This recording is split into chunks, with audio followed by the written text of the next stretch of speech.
As a mom of 4, some days I'm relaxed and happy as a mom, and other days I can be aggravated or overwhelmed and even lose my cool. But these 12 habits help me stay sane. So in this video, I want to share with you 12 habits of calm parents. So the first habit is they prioritize their own self-care.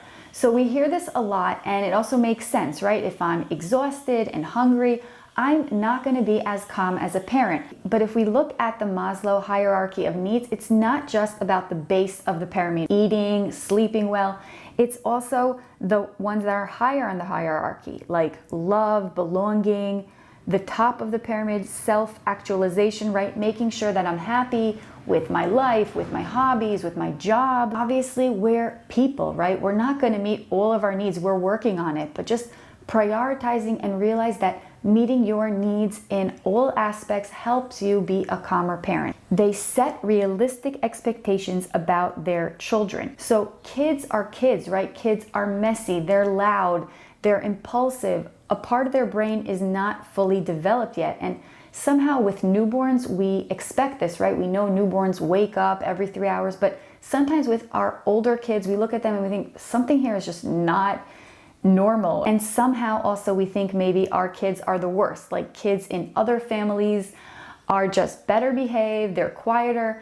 But the truth is that if we talk to our friends, we'll discover that every family has issues with their kids and their behavior. So if you think about it, your kids are probably like all the other kids. Prioritize what is important and limit overwhelm. So if I have to prioritize what's important right now, is it having that tidy house that I want, or is it being a calm, happy parent? Now, of course, some tasks have to get done. I find that there's some tasks in the house where I'm able to do and still be present, like maybe fold laundry or read my magazine. I'm able to be present with the kids, but sometimes some tasks are more difficult for me. Like if I have to prepare dinner, it's difficult for me to be present with the kids at the same time. So I notice that when I have dinner partially or even prepared in advance, that just makes the whole evening so much calmer and simpler. Also, in general, too much tasks or too much on your plate will make you more agitated. If after the kids go to sleep, I have lots and lots of things to do, I might be less patient with the whole bedtime routine process. I think that when we look back at these times, we're going to tell ourselves, why didn't I enjoy it more? And one practical way to enjoy it more is to get more help, get assistance with these tasks.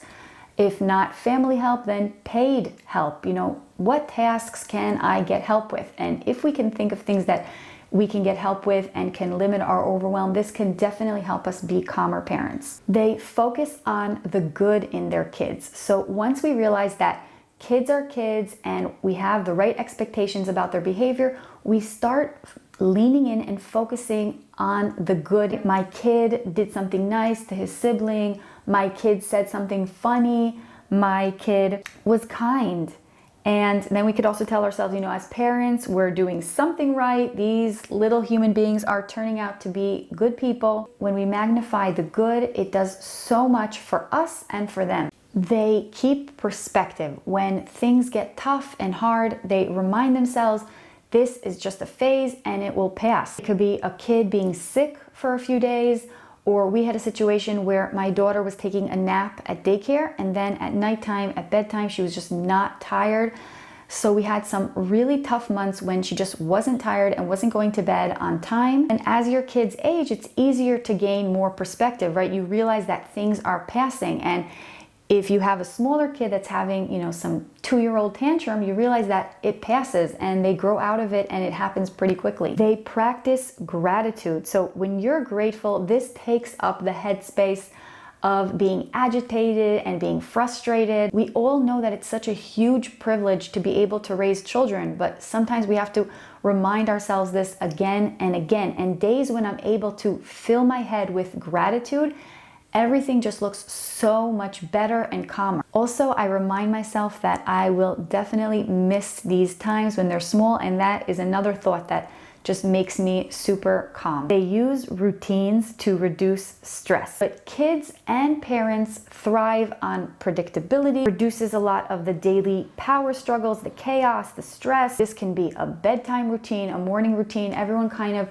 knows what needs to be done and things are much calmer. One example for us was dinner was a bit chaotic, even though in Israel dinner is just a light meal with some pasta and eggs and stuff like that. It was pretty chaotic every day. Each kid wanted to eat something else, and we sat down with our kids and we built a weekly chart, what we would eat on different nights, and just setting this up made things much calmer. They pick their battles. So not every action that the kids do needs a reaction.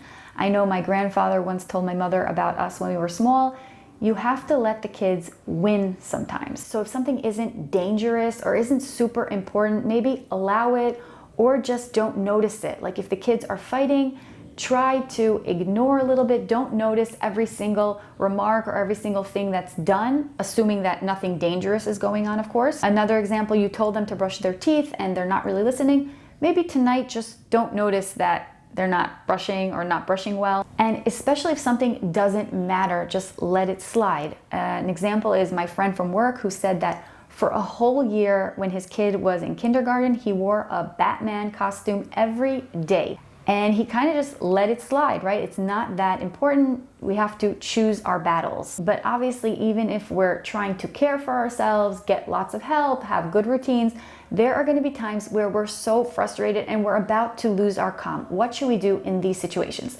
So one thing that parents do in these situations is they find humor in the chaos. So instead of being, stressed or really upset, we try to find humor in the situation. It's complete chaos, someone is screaming, something crazy is happening. That is funny. It's an opportunity to laugh, especially with our spouse. This is an opportunity to look at each other and just laugh and turn towards each other and use this moment as just a funny memory that we're gonna have. A huge thing for me also is when I realized that I can really laugh with my kids, right? They have their little senses of humor and they too can laugh and realize that either they or their siblings are doing something crazy or weird. And one example is my husband even used this with our 2-year-old who in the middle of a tantrum, he kind of just like mimicked her in a funny way and him and her just started really laughing. So this is another way to break the stress and be able to be calm. We can fall back on each other. If one of us is in a near emotional explosion, my husband and I, we have this code word popcorn. When one of us is in a situation and we're all flustered and we might explode, we just say to the other one, popcorn. And that means, please come switch me, take over the situation before I lose my cool. That really helps because then the other one could just step into the situation from a calmer, cleaner place. And it really, really helps make everything calmer. They use positive talk. So sometimes maybe I just want to say something angry like enough or stop it, or some frustrated, oh, I can't do this. I try to use positive self-talk where you got this, you got this, you got this. I say to myself, you got this, Ima. The last one is remind themselves that I'm the adult. I'm modeling behavior. And this one also can help me when I'm in a near explosion situation. Your child is still learning emotional regulation, how to regulate their emotions. And they learn this from your modeling. So if I'm about to explode, I kind of remind myself, okay, I'm the adult. She's gonna learn how to behave in emotional situations by the way I am. And how would I want her to behave in such a situation? Would I want her to lose her cool or not? I want her to be able to handle these emotions in a more positive way. This thought in tough situations really helps me to pivot and regulate my emotions. Which of these 12 habits spoke to you the most? I'd love to hear more about it in the comments below. So hope you enjoyed this video, and if you did, please give it a thumbs up, and I hope to see you in the next video. Shalom!